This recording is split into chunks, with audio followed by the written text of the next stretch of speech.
Hello and welcome to the visual design tricks behind great dashboards. Who's got the stamina for one more hour of learning? Hopefully I've got the stamina to deliver on that promise. Everybody excited for Bill Nye this afternoon? Yeah, awesome. So, right, I'm going to try and warm you up and finish the breakouts with a bang and get you ready for our closing keynote tonight. Tonight? No, it's not tonight. It's this afternoon, thankfully, isn't it?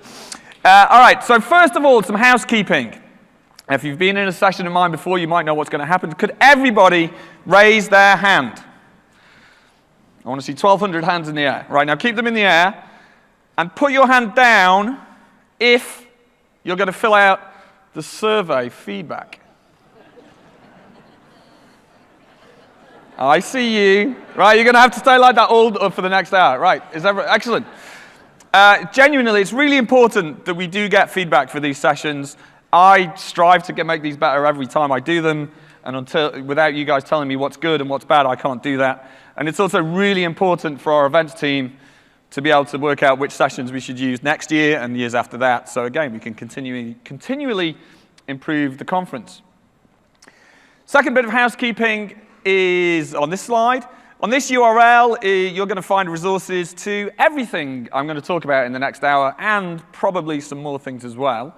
So feel free to take notes, take photos, but if you just want to sit back and suffer the tiredness and fatigue, but just enjoy the show, then please do, because it's all at the end of that URL.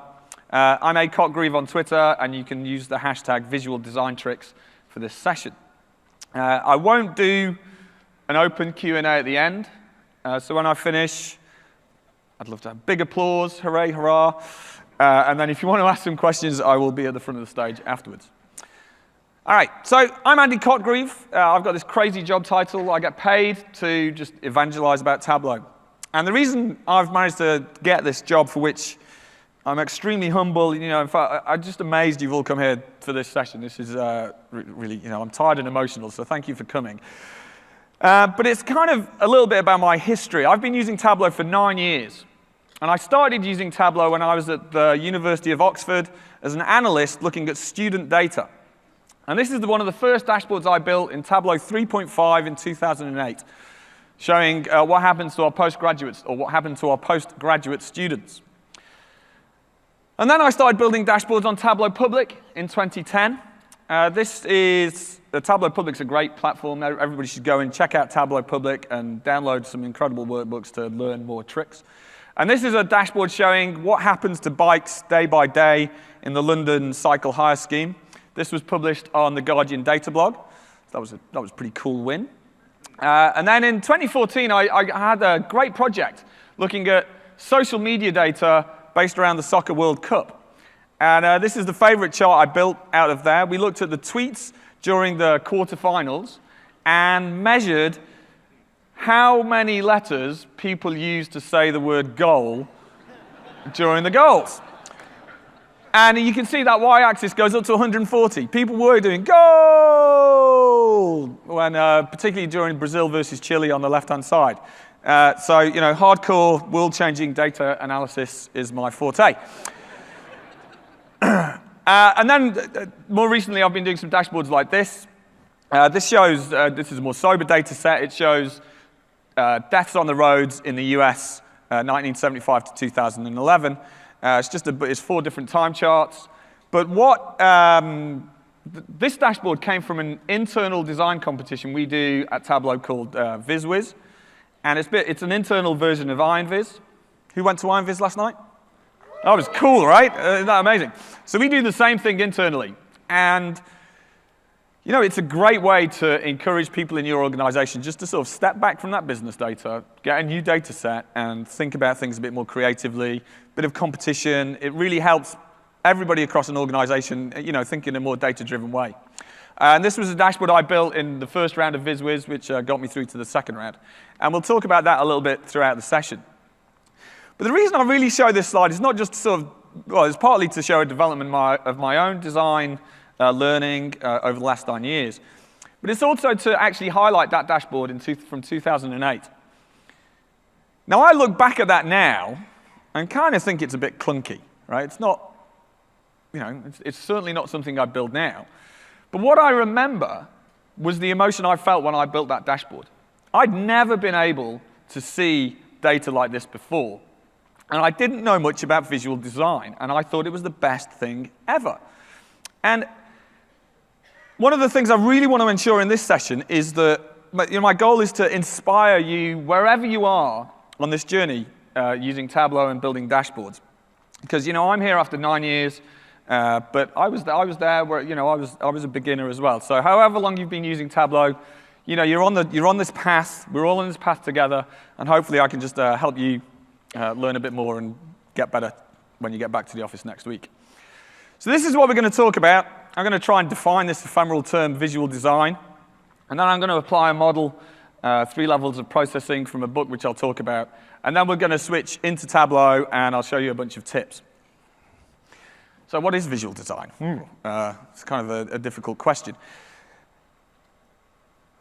Maybe it's hard to know what it is, but I'll show you an example of great visual design to tell a very effective story. This comes from the South China Morning Post, and it was done by a guy called Simon Scar in 2011, when the US began to withdraw from Iraq.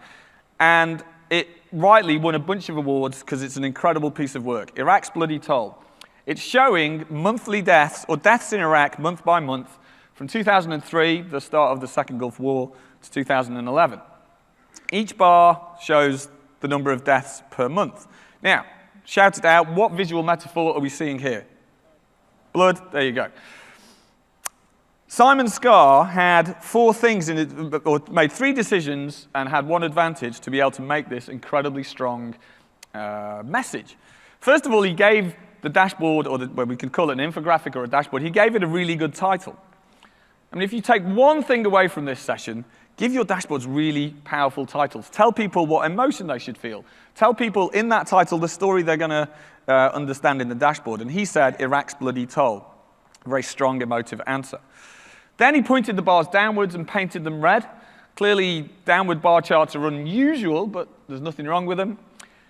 So they're the other 2 things. But then the 4th thing is that it happened that this data just had this shape. So downward bars, painted red, with that shape of data, create this very powerful story. And it's just simple design choices which control the message. So I thought, what if we play with those 3 things and use the shape of data, and maybe turn the bars the normal way up, then change the color to go from that emotive red to a blue. Now at this stage, when I did this, I can see a different story in this same data. There was the massive peak at the start of 2003, deaths dropped, and then there was the next peak in 2006-07, after which deaths dropped to the lowest monthly rate since this time series began. Now, is that not a positive story? If you want to take it as a positive story, so we can change the title to, oh, my fonts don't work, to Deaths on the Decline. That's what that should say. Sorry about that. But the point being, color, orientation, title. 3 simple visual design choices that transform this story. The same data tells a completely different thing, right? Now, we can do this accidentally or consciously in our dashboards. Granted, not all dashboards we use in our business are as sort of emotional and emotive as this, but you actually can control how people will interpret your data just by the way you design it. So that's a great example, I think. And does it get us closer to a definition? Possibly, possibly not. But this summer, I read a book called The Design of Everyday Things by Don Norman. Anybody read that? Yeah? It's brilliant, isn't it? Right, completely. It's a 25-year-old book, been recently re-released, and it really helped frame my thinking about visual design. And he doesn't really define it particularly, but this quote really resonated with me. Great designers produce pleasurable experiences. And the reason this is important is because when we build dashboards in our business, we are trying to get people to engage and come back. And time again, I see customers and internal Tableau staff build dashboards that just don't look great, and they don't actually communicate what they're trying to do. So it's not a pleasurable experience for the end user. And so I'm going to sort of hang my definition on this. I recommend you read this book. It's really good. And we'll come back to it in a minute. And talking about this definition, I want to do an exercise. We're all going to have a big conversation with each other now. what I want you to do in a moment is introduce yourself to your neighbor. And I'm going to show you two different dashboards, both with very different design approaches. And in over about a minute, I want you to talk to your neighbor about which dashboard you prefer and why. And that's a deliberately ambiguous remit, okay?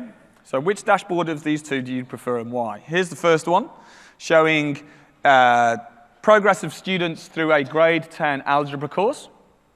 That's dashboard 1. And I'll show you them both side by side in a moment. Here's dashboard 2, showing what's the best breed of dog. And you can use that to work out which kind of dog you should buy. Now, I don't want you to compare the data sets, because dogs and kids are not the same.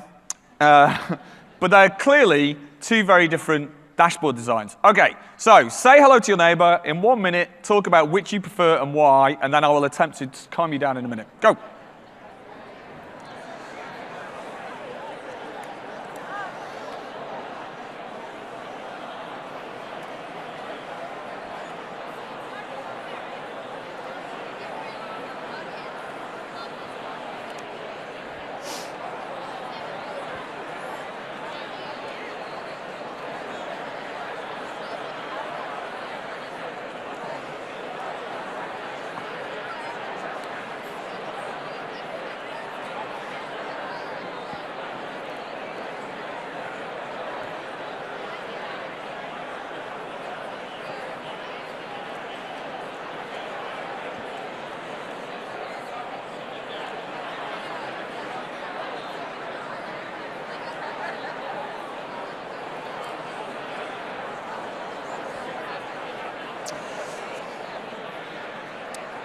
All righty.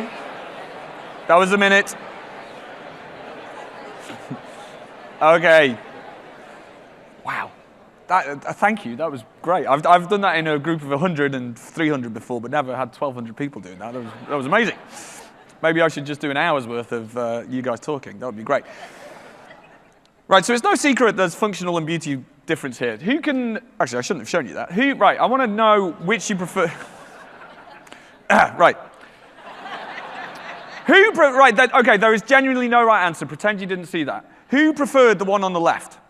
Which one's the left? That's the algebra course. All right. OK, who preferred the one on the right? OK. Excellent. That's exactly what I wanted to see, a bit of a split. OK, so for those who preferred the one on the left, I want to know why, but if some people in this part of the crowd could just put their hand up, and I'll ask you why you enjoyed it. All right? All right, I work in higher education. That made sense. Fantastic. And one over here. I thought at first there were too many things going on, but compared to the second, I was actually able to find something specific and get it in. All right. It took me too long to figure out that was a project. Yeah, OK, so there was too much going on initially, but then I realized that over time I could interpret all the bits of the dashboard, and it took a bit too long to work out it was a quadrant on the right. OK, any others? Yep. I like the use of the spark lines. Like the use of the spark lines? All right, fantastic. Great answers. OK, for the dog lovers, any reasons we prefer the dog dashboard? Yep. It answers an actual question. Good answer. Yeah. Any others? Yep. It provides perspective, gives a relative sense. Yeah, OK. One more. It's easy on the eyes. Yes. All right. OK, I'll go on.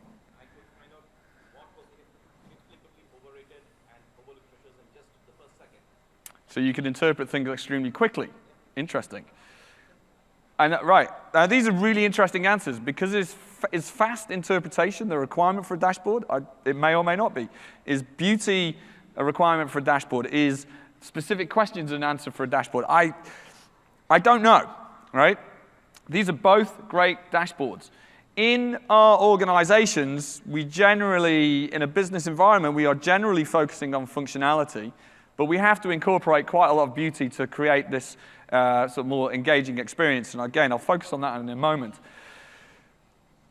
The goal, when we compare things like that are functional and beautiful, the goal is to start looking at the things we produce, the dashboards we produce, and think, well, am I increasing engagement? And by I want to get as much user engagement as I can. I want them to react and enjoy the experience of using something. And to do that, we have to make a lot of design improvements to to the excellent defaults that Tableau give you, but it's about how far can you go before the changes become incrementally, they don't start adding. And I hope to give you some ideas throughout this morning. And I'm going to frame the next bits in one of the models that Don Norman describes of how we process information. There are some great examples in his book, but he talks about the 3 levels of processing being visceral, behavioral, and reflective. And we can put these design principles in our dashboards. So the first one of these is visceral. And this is the instant sort of lizard brain, fight or flight response to something. You know, do we like it? Is it going to kill us? Can we have sex with it? I mean, if you read the brain thing, you know, it's amazing, those lizard brain things. And maybe they don't all apply to dashboard design, but that's the part of the brain that's working, right? I don't know. Let's move on swiftly.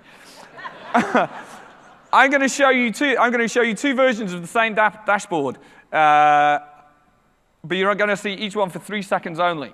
So I want you to think of that visceral response, and then we'll talk about them in a moment. So here's dashboard 1,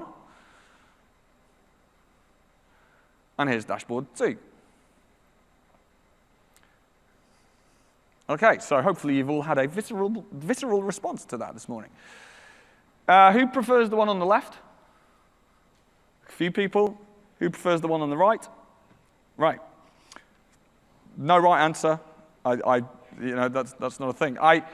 My intention is for you to prefer the one on the right for several reasons, right? I'm trying to create an experience that gives people that more relaxed, calm, initial visceral response. The one on the left, this is a genuine dashboard we use in Tableau in marketing in Europe, and it's genuine. I've changed the data, but it is a genuine lead flow dashboard. And it's a good dashboard on the left. But I changed a bunch of things thinking, well, if I make some changes, does it make a more pleasurable, visceral response? So I changed the title. I moved the title to the top left to let the bullet chart have some more space at the top. I took away all the shading as well, because the shading just increases the cognitive load when you're trying to interpret what the dashboard is showing. I sort of further did more of that. Yep. By making the data pop out. Instead of the data being gray and kind of quiet, I made the data itself black and slightly bigger. You know, because we're trying to communicate data, not titles, things like that. Then, you know, bar charts are awesome, but there's quite a lot of ink. There's quite a lot of stuff going on in that portion of the dashboard. So I turned it into what's called a lollipop, which reduces the amount of ink, but still has position as a way of communicating data. I also took the titles. You can see that there's 3 titles going horizontally across the bottom section of this dashboard, and that really breaks the flow of the data. So I moved the titles to the left, to give more space for the data on the right, but also, by putting the title on the left, it meant I could take the y-axis label off. And by doing that, it stops my users having to turn their head to read the axis, because I hate turning my head to read your dashboards. So, you know, you can do things like that. Move the text to the left so that you don't have to orientate your text vertically. And then the final thing I did was just have one x-axis. You know, you can see the same the x-axis is repeated 3 times, but that's not necessary because it's the same on each of the charts. So just take as much out as you can to leave the data there to be processed. And they're just some of the things that I try and do to kind of create that more initial, ooh, that's nice kind of experience. All right. So a lot of what we're doing there in this visible process is down to formatting. Formatting in Tableau is getting a lot easier. Certainly in version 10 of Tableau, we greatly improved our formatting, and even the defaults now are just so much better than they ever were. And you know, that's what I've always loved about Tableau is we make these formatting changes, and we make these changes not just so that we can satisfy our enterprise customers with these big data features and all this enterprise at scale stuff. I mean, that's amazing. But our designers are thinking about those visceral experiences that your users have when they look at your dashboards. And hopefully, with version 10, we're getting in a much better place with that. So let me talk about this seasonality dashboard. We've got, on the left, we have a cycle plot showing months along the bottom, and each line represents deaths on the roads in the US during different years. In the middle is a calendar table highlighting that January the 1st, July the 4th, and Christmas period are the days when most people die on the roads. And on the right, we've got a bit of contextual time information. This is what it looked like unformatted in version 8. If I just created it without changing anything, it looked like this. And Tableau's always done its best guess or its best effort to format things nicely. But I had to go through and change all these things to make this dashboard have a more visceral response. And that's fine, right? You know, it's fine. We have to make these things. Tableau does a great job, but it's down to us to do these things. What I will do at the end of this, when we show the URL at the end, I actually blogged extensively about this dashboard. So each one of these decisions has a blog post explaining why I made the decision, how I did it, how I implemented it, and how I think it enhanced the dashboard. So I can't go into too much detail in this, but it's all there if you need it. Just things like color. Tableau defaulted to green, which is fine. But I figured red was more with the very sober theme of the data. So I started with red, but it didn't really pop out the story I was trying to tell. I went with red to black. And they're the red days, the July 1st, July the 4th, are a bit more obvious, but unfortunately the black also shouts a bit too much. So then I did my red to white, which made that story jump out. With color, taking the most colors you can take out, the better, I think. If you can get your dashboards down to just single colors, that can be really, really powerful. So it looks good in blue. It looks good in black and white. You know, there's a mantra in design: get it right in black and white. You know, if it looks good in grayscale, it's probably going to be a successful dashboard. So I recommend just don't overload your dashboards with color, because that actually, again, produces a big cognitive load on your end user. So we've done visceral, right? People have looked at your dashboard, and they've looked at it and thought, whoa, this is great. I'm going to interact and play with it. So then they come to behavioral aspect of processing. And this is the bit when they've had this nice visceral response, and they think they want to interact with it. And your users go, well, I want to do this. I want to do a task with this dashboard. Can I do it? And what's going on here is partly about chart choice, because the charts you put in your dashboards will determine how or whether they can interpret the data they need to do it. But it's also about the way you design and surface interactivity, and we're going to talk about both of those. So first, we talk about chart choice. This is a key aspect of design. Some of you may have been to my talk about ways to visualize time, in which case I spend an entire hour proving that timelines are not always the best way to show data, because there's many stories you can get in your data beyond that. So what I want to, I'll just skip by that. Right, so what I want to do here is just show an exercise about chart choice. So here's 10 years of fictional sales data of products A and B. What chart would you use to show this data?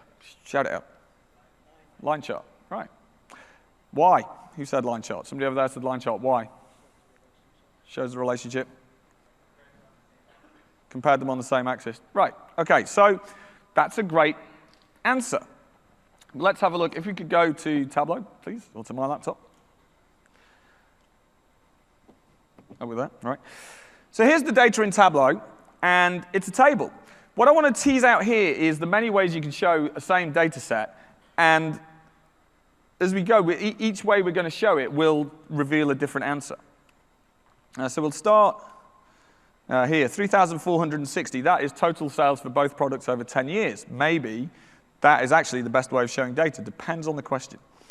Let's make the line chart, because that's what we are going to show first. Let's go product and year. And we're into questions now. So there's a line chart showing total sales for both products. But is that what you had in mind?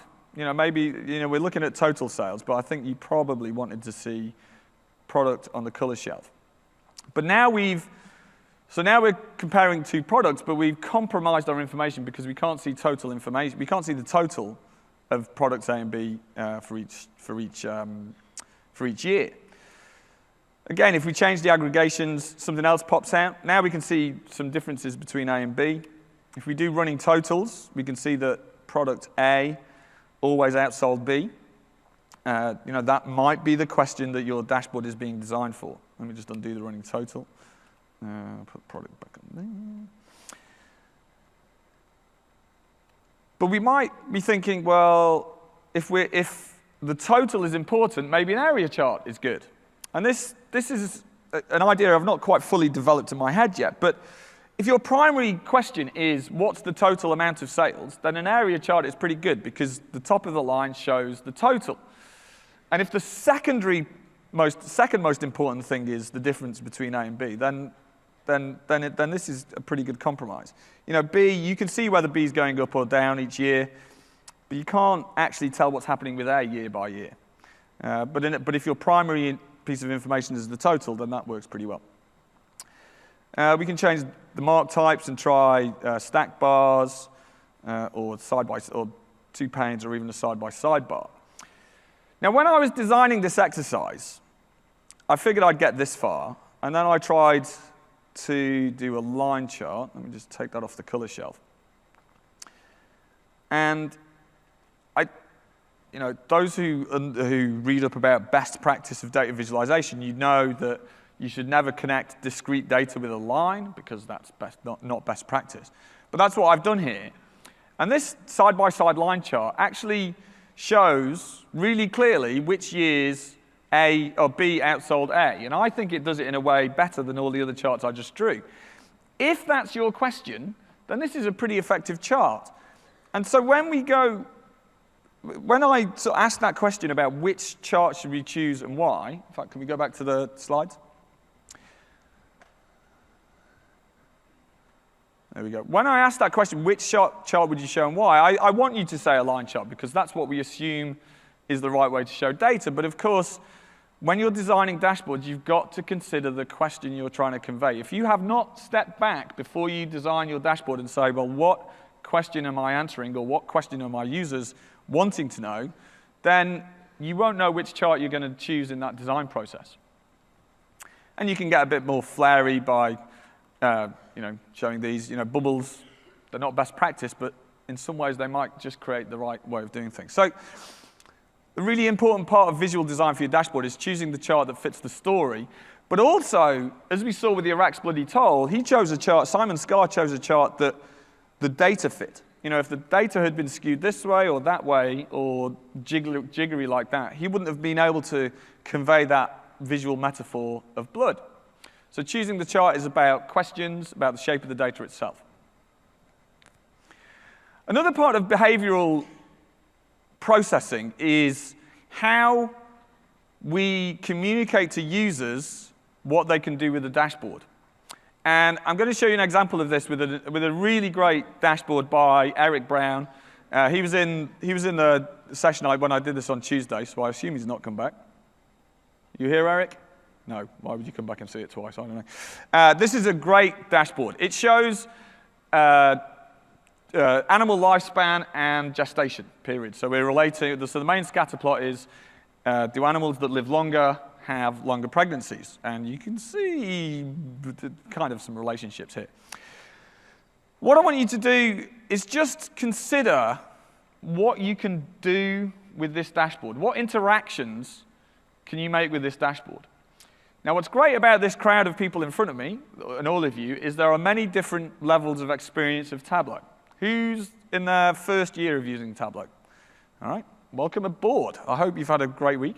Who's in their 5th or more year of using Tableau? Hello, old hands. Welcome back. Good to see you all. Right. So we have different levels of skill and familiarity with what a Tableau dashboard can do in terms of interactivity. So, in fact, let's go back to my desktop, if we can. All right, here we go. What can I do to interact with this dashboard? Shout them out. Highlight. Somebody said highlight. Right. Can I highlight? By clicking on that. OK, I can highlight a single piece of information by clicking on there.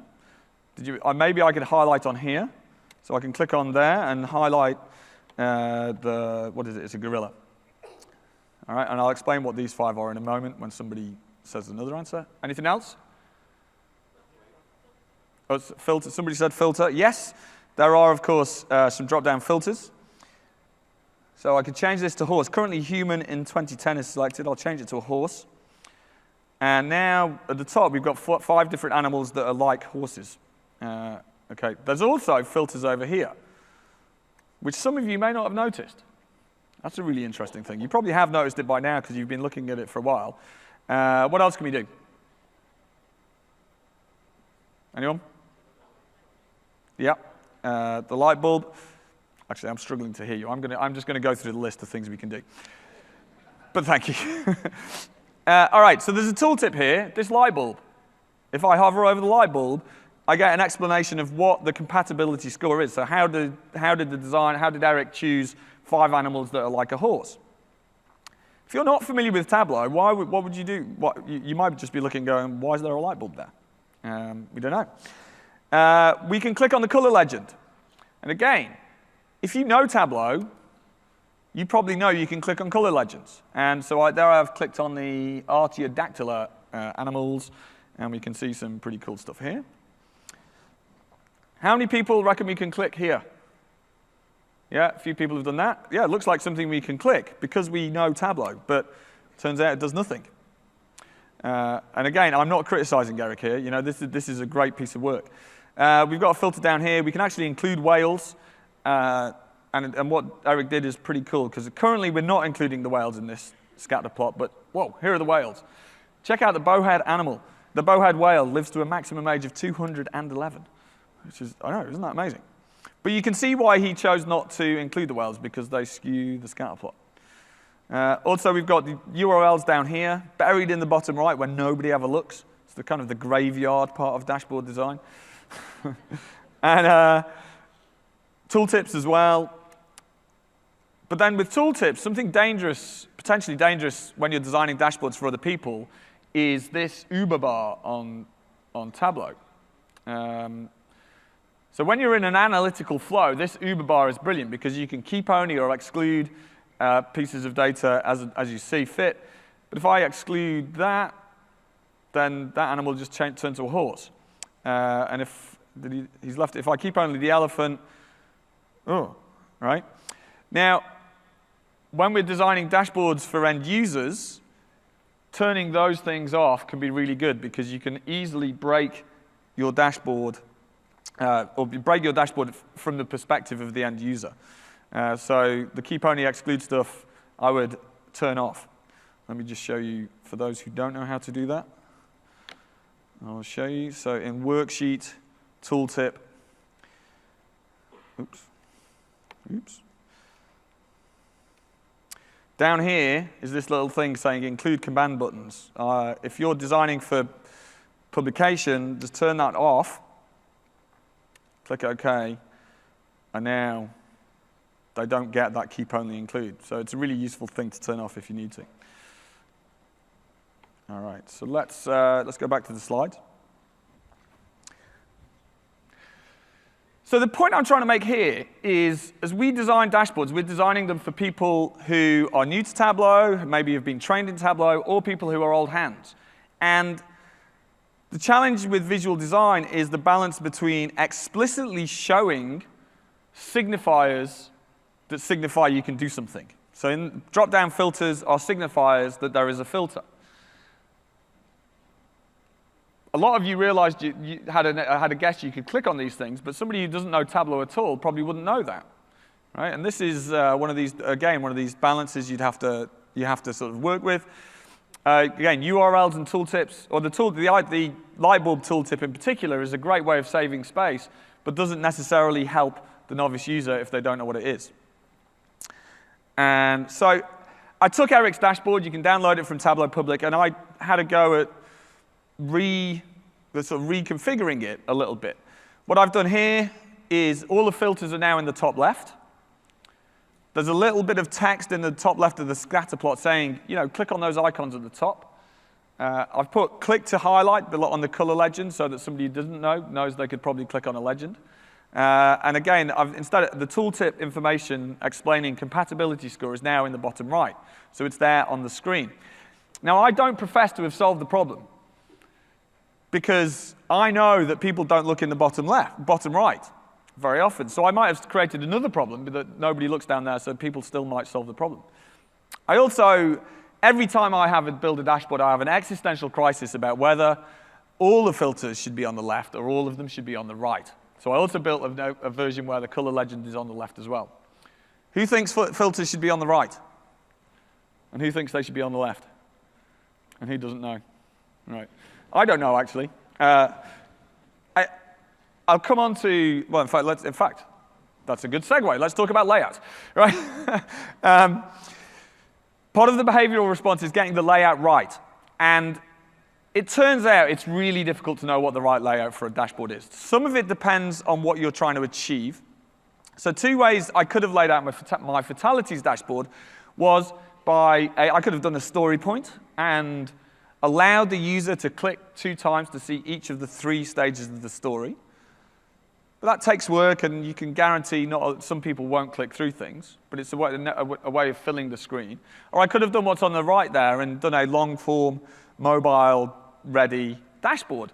Both of those would have been perfectly valid ways of visualizing the data. In this case, I actually chose a design inspired by comics. So here's Dilbert saying the second option feels right. Let's go with that. Dilbert says, should we always ignore what the data says, or is that more of a one-time thing? Pointy-haired boss, of course, says it's intuition. So yeah, pointy-haired boss, not a data-driven guy. 3-panel comic strips are a really interesting narrative structure. You sort of set up the joke, middle panel sort of delivers the joke, and the third panel is a bit of contextual information. Now, this data set is not funny. You know, fatalities are a tragedy. But what I did was try and take that 3-panel narrative structure to get a story that was visible on a single screen, and you know, it's a nice little flow. And in fact, those of you who saw Iron Viz last night noticed that this design kind of inspired Curtis Harris, so I'm proud of that.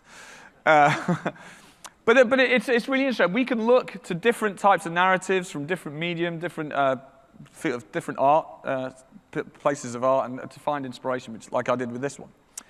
And some of you may have been to the Tableau labs, because our whole thing about layout, we've realized there is no strong academic research about how to lay out a dashboard. Has anybody been to the labs this week? You've been to the labs? So you might have seen we've been doing an eye tracking experiment. And we're trying to work out how to lay out a dashboard. What layouts control and influence how you look at data? And what we're doing, what we can do then is amass all this information and create a heat map where we can create all sorts of things from that. But this is a heat map showing what happens when, this is from 50 people who looked at this dashboard for 10 seconds. Where did they look? And it's absolutely fascinating. So you're going to see us release some of this information over the next few months. You can see in this example, as we call them in the trade, the big-ass numbers really draw the eye. Which is a really good thing to learn, but it's a bit depressing that, you know, I've been spending 9 years crafting beautiful bar charts and line charts and everything, and they just want to look at a number. But actually, that might make our life easier. But numbers are attention grabbers. Here's another dashboard showing session feedback scores for last year's conference. And this is one person's, the blue dot in the middle shows one person's results compared to everybody else's.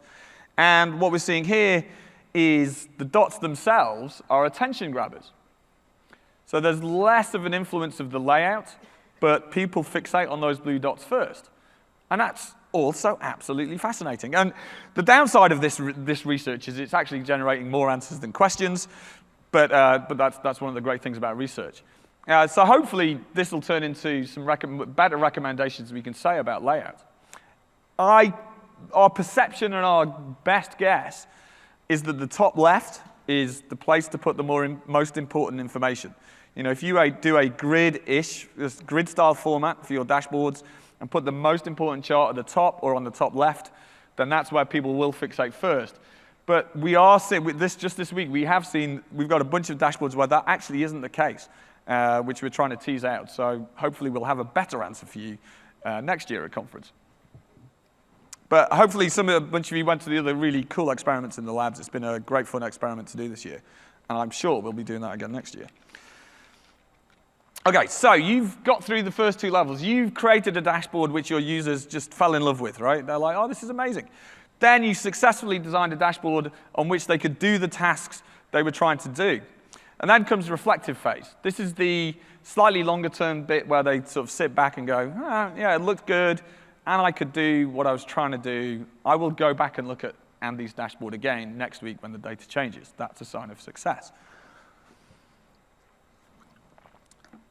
How do we measure that success? Well, it goes back to this chart from the start. You're trying to make those design improvements which maximize user engagement. And what I did with that fatalities dashboard is consider that time v impact procedure. So if you remember, I made all these decisions on how to format the dashboard. And I wrote a blog post about each one because I measured subjectively subjectively, it was my opinion, which is probably wrong, which ones were easy and which ones were hard, and which ones had a small impact and which ones had a big impact. And then you end up with a scatter plot like this, where each of the dots on here represents one of the design decisions I made. And according to my own subjective opinion, you've got things on the left which are easy to do, which have different levels of impact. So therefore, you should do all of those, such as choosing the right color.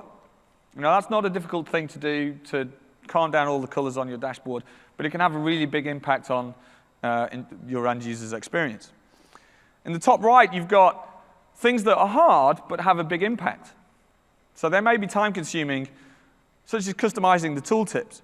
Customizing the tooltips is really important, I think, in Tableau. Each mark tells a story, and as people move their mouse around or use their fingers to press on the dots, it's a chance to add extra context about that tooltip. But then down in the bottom right, you have the things which are hard and minimal impact. And so these are the things that once you're at the top of that engagement scale, you probably wouldn't do. One example was making a color legend in another package. So the color legend on my fatalities dashboard, I actually designed in Illustrator, because the Tableau color legend just wasn't quite right. So a little bit too much effort, really, and you probably wouldn't do that. But again, this is an interactive view on my blog. You can go and check this out and try and sort of tease out some of the justifications I used for making some of the decisions I made. But all of which ends up creating a dashboard which is viscerally great, behaviorally successful, and creates a reflective, successful experience for your user. And that's our goal. Now, we have 15 minutes left. So what I'm going to do is show you some quick tips in Tableau. So we're going to spend the last 15 minutes in Tableau itself on my desktop to show some of the things we can change in this dashboard to kind of finish it off. Okay? So you'll notice, first of all, I have a nice strong title on here. If I've just said US road fatalities 1975 to 2011, I'm not really setting an agenda for how people should look at this dashboard. So I gave it a nice title saying fatalities are dropping, but seasonal trends persist. Let me just start this. All right. The next thing I want to show you is what to do with the dual axis chart. This is actually a dual axis chart. If the headers are the same, right-click the header on the right-hand side and untick Show Header, because now you end up with more space for the data. We can go one step further than that and have a little conversation about whether or not you should include 0 on your axis. All right? I'm going to untick Include 0, press Apply, and now you'll see the data nicely spreads out to take up all the white space. So from a design perspective, I'm making better use of white space and also emphasizing relative change rather than absolute change. Does anybody think you should always include 0 on a y-axis? Yeah, I'm seeing some nods. Yep, right. OK, let's have a beer tonight and duke that one out. Because you're not wrong. But I would say when you have a line chart and you are emphasizing a relative change over absolute change, then this is acceptable. You are at risk of making your users think this represents 0, but you can put a big fat 2000 number down here. But relative change is an excuse not to show not to show 0 on the y-axis. If you're doing bar charts, always show 0. Bar charts, we perceive the length of the bar as representing the magnitude of the measure. So if the bar starts here, and but the 0 is down here, then you are deceiving. And Fox News is a master of deceptive bar charts. So always start bar charts at 0. Also, there are a bunch of measures which make no sense at 0, right? So we saw in the keynote the history of the 100 meters world record, and we're probably going to get faster as human beings, but I can predict right now human beings will never run 100 meters in 0 seconds. Fair prediction, right? I don't know what the 0 baseline is for human potential. It might be 9 seconds, maybe it's 9.5. But that's an example where 0 is meaningless. So you've got to design towards what the data leads you towards as well. All right, tooltips. I love customizing tooltips. Tableau does a great best guess. But what I like to do with tooltips is turn them into a little sentence. So I'm going to go into worksheet tooltips and delete the default one, and then just reveal the one I'd already written.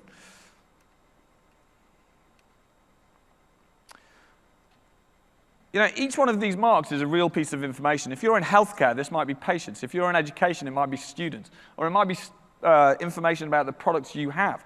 So the chart gives you this vast sweep of the information, but there's interesting stories about every single mark, and you can turn them into a little sentence, a paragraph, or do it in various different ways. So let's go into the highlight table, and I'll show you a couple of things in here. First of all, Tableau's highlight tables don't default to having borders. I think they look pretty cool with borders, but you've got to get the color right. Black is not good. It's too cognitively, the border dominates the data, but white is kind of nice. So if we go back to here, just putting the right borders around the marks appropriately, I think just gives the data a chance to sort of sit and relax and stand out a bit more. Now, here, this little plus thing is really powerful analytically in Tableau. This is what allows us to expand a date hierarchy so we can go from month to week to day or year to month, right? And that's great when you're analyzing data, but it's terrible in a dashboard because if I press that, I've broken things. And the curious user can accidentally be like, oh, I'll click that, and then they get confused. And if you've not sat down and trained them about the undo button that exists on desktop or server, they might think they've broken your dashboard. So there's two ways around that. You can just drag and drop a blank thing over it and float it over, which I won't do because it's a bit fiddly on this one. But another nice trick in Tableau is to use custom dates. Oops. So I'm going to go to the sheet. So by default, when you drag a date, Tableau gives it an aggregation and allows you to drill in. And that's brilliant. Date handling in Tableau is amazing. But this is not what we want in this example. So what I can do, instead of putting a month aggregation, I can right-click on my date field and choose Create Custom Date to create a date part. So let's have a look at what happens there. Let's escape. So right-click, Create Custom Date. Then you get this little box in which you can choose different levels of detail, and you can choose to make a continuous or discrete date. So what I've done is say, give me a month and make it a date part. And date part in this case means a blue discrete dimension. I kind of wish the guys who designed this dashboard would have used language that represents what things look like in the product, but there you go. So on the right, this one's blue.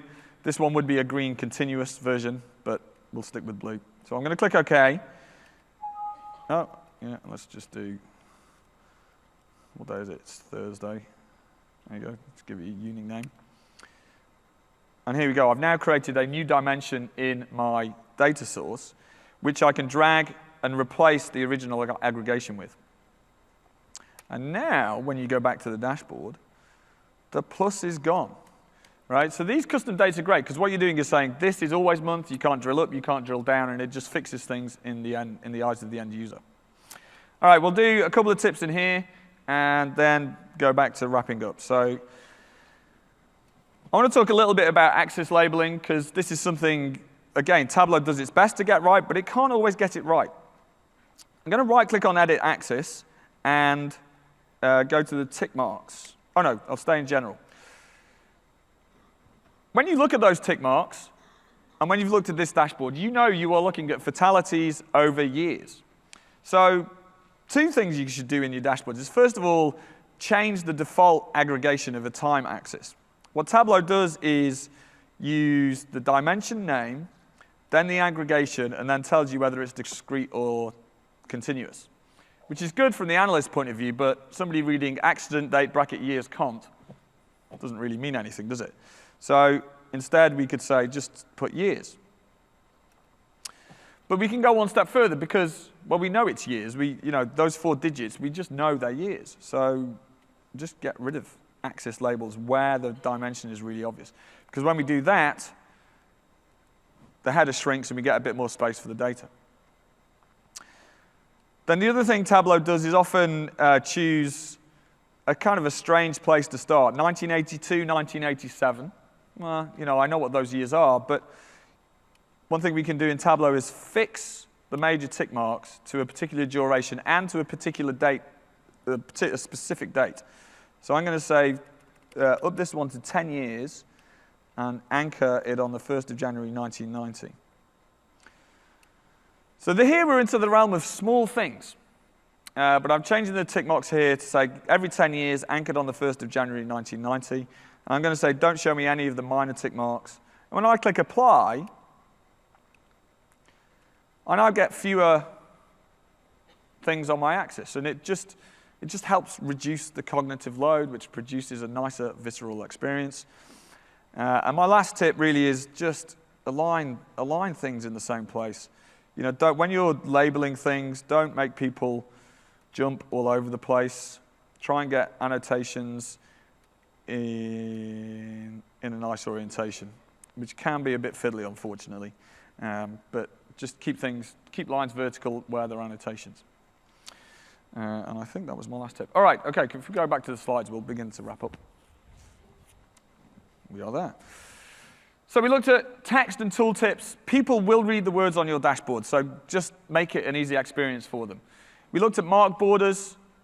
They're useful in many cases to just get the data, give it that little extra bit of context. And we looked at meaningful tick marks and labels as well. And again, there's way more information on my blog that you could go and find out. So the answer I ask, or the question we have to go back to is, well, is this worth it? Our goal is to increase user engagement. And I enjoy making all those little incremental changes in Tableau. I'd love it if Tableau could just automatically design the dashboard that's in my brain. But it's not that good yet. And the dashboard that's in your brains is not the one I would design, but that's absolutely fine. We're all creative beings who want to express ourselves. So you have to kind of learn over time all those little tricks we can find out about, which ones are going to make the biggest impact. You can go and find out more about this. Hopefully, I've given you a little bit of inspiration. And if you want more, I've got a few places I can point you to. If you like the dog data, then maybe reading a book by Stephen Few, Information Dashboard Design, or Cole Nussbaumer's book, Storytelling with Data, would be a good book to go and read. Stephen Few's book, this is the book I first read 9 years ago, and it pivoted my career, and here I am. It's an absolutely exceptional book about the pure functionality of dashboards. He doesn't really go in for design. No, he goes in for design. He doesn't go in for any visual flair, and that's fine. If you liked the algebra dashboard, maybe go and read a book by David McCandless, Information is Beautiful and Knowledge is Beautiful. Now, his dashboards, well, they're not even dashboards. His work is often functionally useless. But that's not a problem, because why can't we enjoy consuming data in artful ways? Right? It's no problem. And certainly his second book, Knowledge is Beautiful, has a lot more functional approaches. This one is from his second book. He's a really good guy, David McCandless. In fact, they're both great guys, but they come from different ends of the spectrum. But in the middle, there's some sweet spots. You know, in business environment, I think we need to focus a little bit more towards functionality. And that sweet spot is in a book called The Functional Art, or and now The Truthful Art by Alberto Cairo. He is a professor of visualization in Miami and is an ex-data journalist. And he understands this tension brilliantly. Really good books to read. There's another book. I, after 7 years, finally got around to writing a book, which is coming out in April 2017, yeah, with two Zen masters, Steve and Jeff. The Big Book of Dashboards, that's coming out in April 2017. You can sign up at thebigbookofdashboards.com. You know, I'm really proud to have written that. It's been hard, but hopefully people will enjoy that. It's real-world scenarios and explaining why they exist. And then, of course, finally, this is the URL you've seen throughout the week, throughout the hour. I've only been speaking for an hour, haven't I? But you know, there's loads more information there. So now with that, hopefully I've given you a bit of inspiration and some ideas you can take away, some direct tips in Tableau, and a new way of thinking about designing dashboards. I just fell in love with Tableau and this design, creativity, this geeky data process 9 years ago. I still absolutely love it. And really, I'm immensely grateful for you all for coming here today. I hope you've enjoyed it. Thank you very much and enjoy the afternoon. Thank you.